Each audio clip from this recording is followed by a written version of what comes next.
Gimana kabar kalian? Puji nama Tuhan, semuanya baik ya. Semuanya dalam lindungan anugerah Tuhan. Amin. Hai, kelas 9. Semangat loh ya. Sudah kelas 9.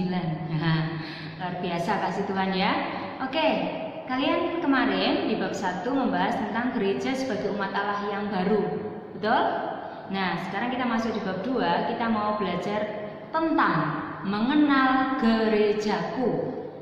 Mengenal gerejaku. Kita mau melihat proses perkembangan gereja, karena ada banyak sekali gereja bertumbuh, berkembang, di mana-mana ada gereja, tapi kadang-kadang juga ternyata itu karena perpecahan. Kita mau melihat ke sana. Seringkali juga orang-orang Kristen tuh merasa gerejaku tuh yang paling benar, gerejamu tuh agak kurang dikit, kayaknya di pemahaman ini agak salah. Gerejaku itu paling benar cara nyanyinya, dan seterusnya. Merasa gerejaku lah yang paling benar. Nah, itu menimbulkan pertengkaran dan akhirnya perpecahan. Nah, ketika merasa gerejaku yang paling benar, itu pun akan memunculkan yang namanya kesombongan rohani. Tentu kita mau melihat dari beberapa hal yang kita bisa bahas di bab ini. Sekali lagi, kita mau mengenal gerejaku. Kita melihat perjalanan perkembangan gereja, bahkan sejak gereja perdana. Oke, selanjutnya kalian semua perhatikan penjelasan berikut ini. Anak-anak yang terkasih dalam Tuhan Yesus, hari ini kita masuk di bab 2. Bab 2 temanya tentang mengenal gerejaku. Tujuan pembelajaran, peserta didik dapat mengenal bahwa ada bermacam-macam gereja di dunia yang dilahirkan dari berbagai perpecahan. Menjelaskan hubungan antara gerejanya dengan gereja-gereja lain dalam sebuah bagan gereja. Menyebutkan sejumlah bentuk kerjasama di antara gerejanya dengan gereja-gereja lain yang ada di sekitarnya. Menjelaskan bahwa perpecahan gereja bertentangan dengan kehendak Tuhan Yesus yang menginginkan para muridnya hidup damai dan saling mengasihi, menyusun rencana kerjasama antar remaja atau pemuda dari bermacam-macam gereja di wilayahnya. Dalam Yohanes 17 ayat 21, kita menemukan salah satu doa Tuhan Yesus yang sangat penting pada perjamuan terakhir bersama murid-muridnya. Tuhan Yesus berdoa agar murid-muridnya dan semua pengikutnya tetap bersatu.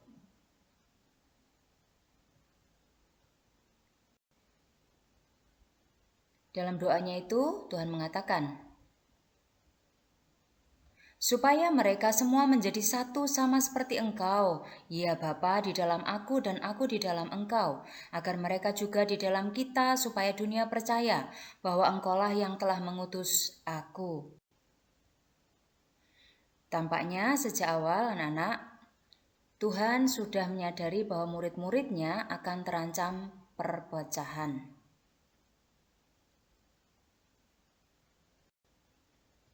Perpecahan pertama, Kisah Para Rasul 15, gereja perdana diperhadapkan dengan sejumlah pertanyaan yang berat yang mengancam gereja untuk terpecah. Salah satunya, apakah orang-orang bukan Yahudi yang ingin menjadi Kristen harus terlebih dahulu menjadi Yahudi? Ada beberapa pemimpin gereja saat itu menuntut agar orang-orang Yahudi yang ingin menjadi Kristen terlebih dahulu harus disunat. Lalu mereka diwajibkan menjalankan seluruh hukum Taurat. Mereka dipimpin oleh Petrus dan Yakobus. Kelompok lain yang dipimpin oleh Paulus tidak setuju.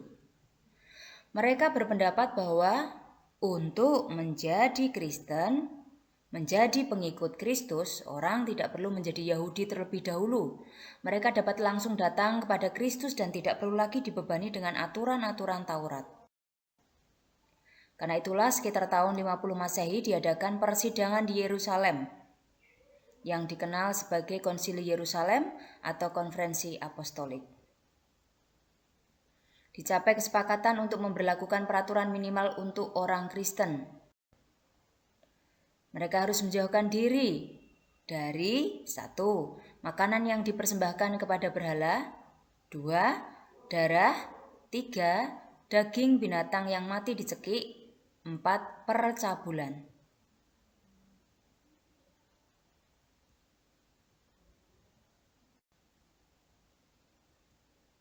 Perpecahan berikutnya.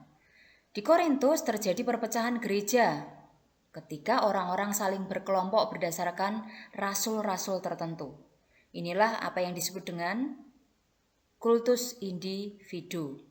Kultus individu kerap terjadi karena adanya halo effect dalam sikap kita terhadap orang lain. Halo effect adalah kecenderungan manusia untuk memandang baik terhadap orang lain yang sering terjadi karena pengalamannya yang baik di masa lalu atau dalam perjumpaan pertama dengan orang itu. Nah, anak-anak perhatikan, kadang-kadang ini menjadi bahaya karena ada beberapa kecenderungan orang hanya percaya satu orang pemimpin saja, yang lainnya tidak dipercaya. Percaya sama satu rasul, yang rasul lain tidak dipercaya. Perpecahan lain yang terjadi di Korintus ialah ketika anggota-anggota jemaat di sana membanggakan diri mereka berdasarkan karunia-karunia roh yang mereka miliki. Padahal kalau kita tahu ya anak-anak, karunia itu kan berbeda. Maka kalau membanggakan diri berdasarkan itu sudah tidak sesuai dengan ajaran Tuhan. Perpecahan berikutnya terjadi antara gereja timur, yaitu gereja Katolik Timur atau gereja Ortodoks, dengan gereja Barat, gereja Katolik Roma. Perpecahan itu terjadi ketika gereja-gereja di timur merasa bahwa gereja Barat telah menambahkan kata filioque dalam pengakuan iman Nisia Konstantinopel.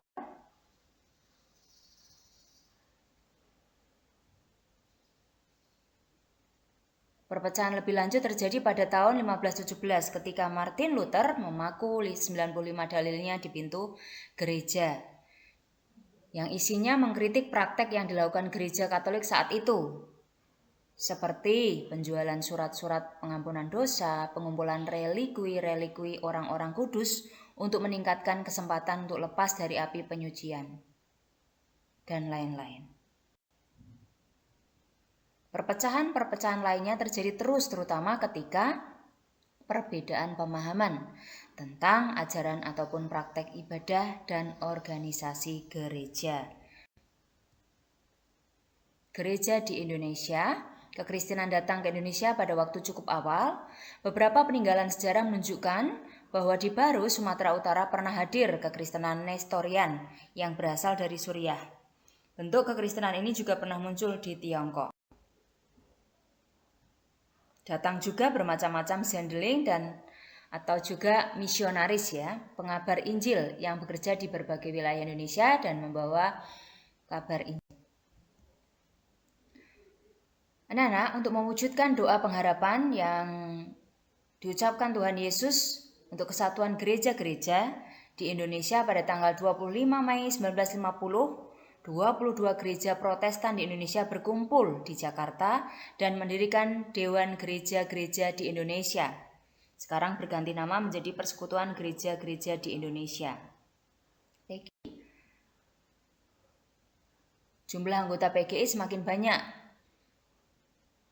Pertambahan jumlah anggota PGI ternyata tidak selalu menjadi sesuatu yang harus disambut.